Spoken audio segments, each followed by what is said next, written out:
Lorsque tu n'as rien à faire, que tu te fais chier chez toi et que tu es plus overstimulé, je t'assure que n'importe quoi va être positif et va t'apporter du plaisir. Lire un livre, ça va être trop bien. Ça va être le meilleur moment de ta journée. Yo, c'est Shams. Aujourd'hui, je vais t'apprendre à reprogrammer ton cerveau en quelques étapes, je l'espère. Et je vais te raconter une petite histoire, une petite anecdote. Tu es avec tes potes, tu vois, genre pendant une certaine période, tu les vois très souvent et vous buvez quelques verres entre potes, tu vois, tu vas faire le tour des bars ou même tu les retrouves à leur appart. Tu bois un peu avec eux, tu bois, tu vois, mais ça dure une certaine période, genre 3, 4, 5 mois. Je dis pas que tu le fais tous les jours, mais tu le fais régulièrement, genre tous les samedis, tous les vendredis. Voilà, ok. Et puis, il se passe quelque chose dans ta vie, peu importe, mais tu vois plus ses potes, ou alors juste quand tu les vois, tu bois plus, ok. Le prochain verre que tu vas boire, il va te flinguer. Il va te flinguer. Pourquoi? Parce que tu as arrêté de boire l'alcool et ton corps n'est plus tolérant. Ça, c'est un truc que tu dois comprendre, ok? Si tu veux comprendre comment changer tes habitudes, tu dois comprendre la tolérance. La deuxième chose que tu dois comprendre, c'est la dopamine. Qu'est-ce que c'est la dopamine? Eh bien, en fait, si tu veux, il y a très longtemps, la dopamine, c'était très très utile. C'était même primordial. Si la dopamine n'existait pas, je ne serais pas en train de te faire cette vidéo, tu serais certainement pas en train de la regarder maintenant. Pourquoi? La dopamine, c'est une hormone qui est dans ton cerveau, que ton cerveau déclenche en fait à chaque fois que tu fais un comportement qui est bon pour ta survie. Entre guillemets, tu vois, il y a aussi d'autres comportements qu'on fait, qu'on abuse. Il y a même des gens, des scientifiques qui ont étudié ça pour faire en sorte que les applications que tu utilises le plus souvent soient addictives et touchent en fait ton système de la récompense. Donc, pour en revenir à mon histoire, il y a très longtemps, les êtres humains ils devaient faire des grosses choses pour pouvoir se nourrir. Ils devaient prendre une lance, poursuivre un bison sur 20 km, le tuer, le ramener au village, faire un festin, tu vois. S'il n'y avait pas la dopamine qui les poussait à se lever le matin pour le faire, il n'y aurait pas de nourriture. Si quand tu faisais l'amour, quand tu te reproduis, tu ne prenais pas le plaisir à le faire, qu'il n'y avait pas la dopamine encore une fois, tu ne le ferais pas non plus.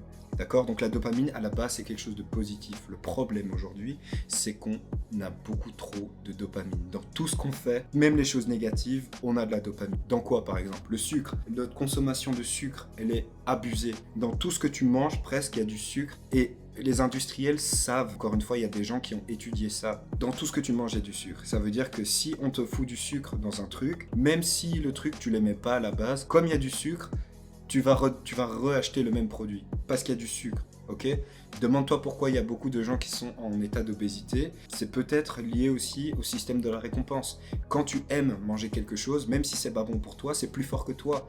La personne qui est accro à l'héroïne ou accro à des drogues qui sont très mauvaises pour eux, ils le font malgré qu'ils savent très bien qu'ils sont en train de se détruire. Il y en a qui savent qu'ils se tuent et qui risquent de mourir à la prochaine injection d'héroïne, mais ils le font parce que le système de récompense, la dopamine, c'est quelque chose de très puissant. Donc c'est pour ça que j'ai envie que tu saches comment l'utiliser de la bonne manière pour toi, mais j'ai aussi envie que tu saches ce que c'est à la base. Si tu sais pas tout ça, tu vas te faire mener à la baguette par des gens qui ont étudié ça. Donc voilà. Alors maintenant tu sais un petit peu plus sur la dopamine et la tolérance. Qu'est-ce que tu dois faire pour changer tes habitudes? C'est ça qu'on veut faire dans cette vidéo. On va pas parler pendant 15 minutes, je vais te la faire en très courte. Toutes tes habitudes, elles sont pour la plupart mauvaises. Je sais que tu n'as pas envie de le reconnaître, mais toutes tes habitudes sont pour la plupart mauvaises. Je te demande maintenant un seul truc. Regarde ton temps d'utilisation de ton téléphone. Je te juge pas, moi je suis aussi très élevé, mais je te demande s'il te plaît de regarder et de mettre en commentaire, ok? Si tu constates que tu es à plus de 5 heures d'utilisation par jour, c'est chaud. Dis-toi quand même que c'est chaud. C'est pas normal. Il y a quelques années, on n'avait pas de téléphone et on vivait pas comme ça. Si tu dors de manière saine, c'est-à-dire 8 heures par jour, plus ou moins, et que tu utilises ton téléphone pendant 5 heures, tu as niqué la plus grande partie de ta journée, parce que ce que tu fais sur ton téléphone, c'est pas quelque chose qui te bénéficie pour plus tard. Alors que si tu veux avoir du succès dans ta vie, tu dois à chaque fois, tous les jours, faire quelque chose qui te rapproche de tes objectifs. Scroller sur TikTok, manger de la nourriture de merde, perdre son temps d'une manière générale, ça ne sert à rien. La clé pour réussir à changer tes habitudes et à faire ce que tu dois faire, même quand tu n'as pas envie de le faire. Premièrement, ça demande un peu de volonté. Tu dois vouloir changer, tu dois vouloir faire les choses qui sont bonnes pour toi, premièrement. Mais deuxièmement, tu dois arrêter de te stimuler de cette manière. Pourquoi? Parce que le fait que tu te stimules de manière excessive t'empêche d'apprécier les choses saines de la vie. Ton seuil de tolérance est tellement haut par rapport aux bonnes actions que tu ne peux plus les apprécier et tu n'as plus envie de les faire. Et comme tu l'as vu dans mon exemple avec l'homme de Néandertal qui chasse le bison, il a besoin de cette dopamine. Il a besoin d'aimer faire ce qu'il fait pour pouvoir le faire. D'accord? Je te donne un petit exemple vite fait. Un mec qui boit de l'alcool pendant plusieurs mois, s'il s'arrête et qu'il recommence à boire un verre d'alcool 3 mois après l'arrêt, il boit un shot, il va avoir des effets de ouf comme s'il avait bu 5 verres parce que son seuil de tolérance a baissé, parce que sa sensibilité a baissé. Je veux que tu fasses la même chose pour toi, mais pour tous les sujets de ta vie, ok? Par exemple, il y a quelque chose qui s'appelle la dopamine detox. Ok, la dopamine detox, tu en as certainement déjà entendu parler si tu fais si tu es un peu dans la sphère du self-improvement, si tu es un petit peu dans tout ce qui est coaching, red pill, tout ça, tu as certainement déjà entendu parler de ça. En fait, c'est très simple. Il s'agit de supprimer de ta vie, ou du moins de diminuer drastiquement, les choses qui t'apportent de la dopamine, mais qui ne sont pas nécessaires à toi. Les réseaux sociaux, de manière excessive, et même les réseaux sociaux tout court, te servent à rien si ce n'est perdre du temps. La nourriture de merde, le sucre et le gras en trop grosse quantité ne t'apportent rien. C'est de la perte de santé. Il y a plein d'autres exemples, mais sache qu'il y a plein de choses dans ta vie qui te stimulent, dont tu n'as pas besoin.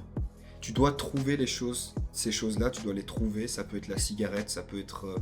il y a plein de choses. La cigarette, l'addiction au porno, la bouffe, les réseaux sociaux, les jeux vidéo, même le jeu d'argent. Il y a trop de choses qui peuvent te stimuler et qui ne servent à rien.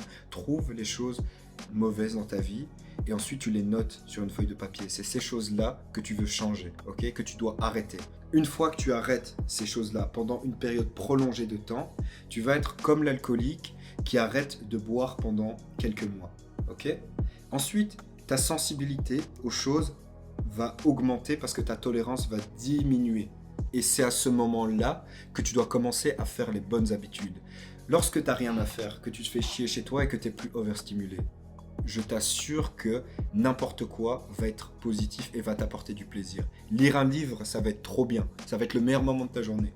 Aller à la salle, ça va être le meilleur moment de ta journée. Manger une baguette de pain, une baguette avec des trucs sains dessus, de la salade, un petit peu de fromage, ça va être le meilleur repas de ta vie. Pourquoi? Parce que tu as arrêté de manger chez McDo.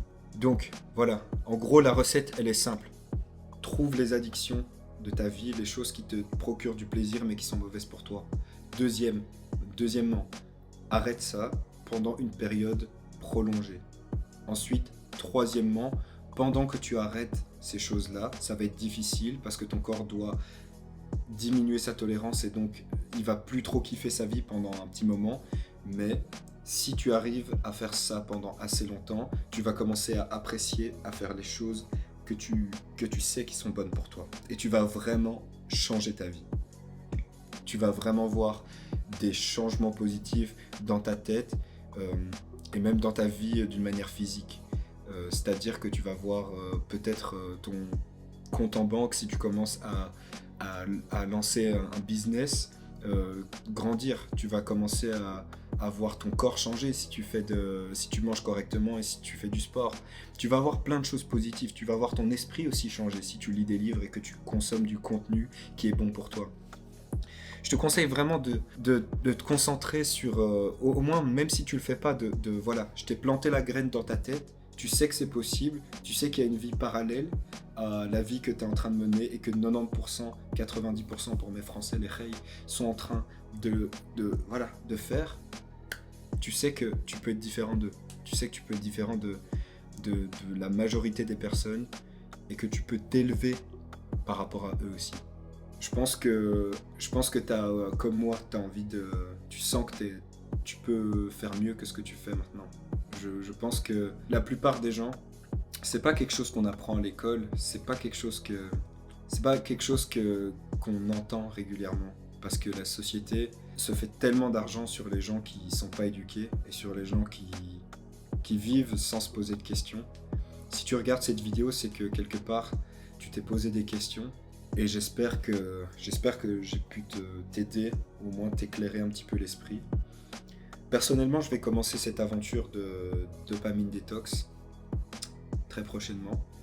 Ça va être quelque chose de très difficile, je le sais, parce que j'ai des addictions qui sont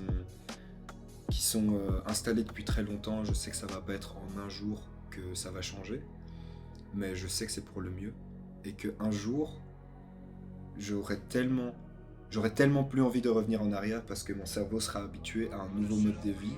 Certes, j'aurai peut-être moins de dopamine par ce mode de vie-là parce que je ne serai pas overstimulé, mais déjà c'est sain. Et en plus de ça, je sais que je travaillerai vers mes objectifs. Et c'est ça le plus important. Quand je regarderai 10 ans en arrière, 5 ans en arrière, je verrai déjà les résultats. Je commence déjà à voir les résultats sur mon corps. Et je pense que ça ne peut que te faire du bien de regarder un petit peu plus dans la dopamine detox. Ok ? Si tu as des questions, n'hésite pas à les mettre en commentaire. N'hésite pas non plus à regarder sur internet, ok, tu peux te renseigner, regarde c'est quoi la dopamine, regarde même des vidéos d'autres youtubeurs qui parlent de dopamine detox. Il y en a qui le font sur un jour, c'est-à-dire que pendant un jour ils arrêtent totalement de se stimuler et puis le jour d'après ils continuent. Mais je trouve ça un peu bête parce que c'est comme un mec en surpoids qui essaye de perdre du poids si tu veux. Il arrête de bouffer au McDo pendant un jour et le jour d'après il est reparti, tu vois. Pour moi c'est un peu con. Je pense qu'il y a beaucoup plus de bénéfices que tu peux avoir si tu commences à prendre ces dopamine detox et que tu la mets plutôt sur du long terme. Voilà. Cette vidéo est un peu longue mon ami. Je vais te laisser frérot, je te laisse méditer sur ça. Encore une fois, n'hésite pas à poser des questions et travaille toujours vers tes objectifs. Yo.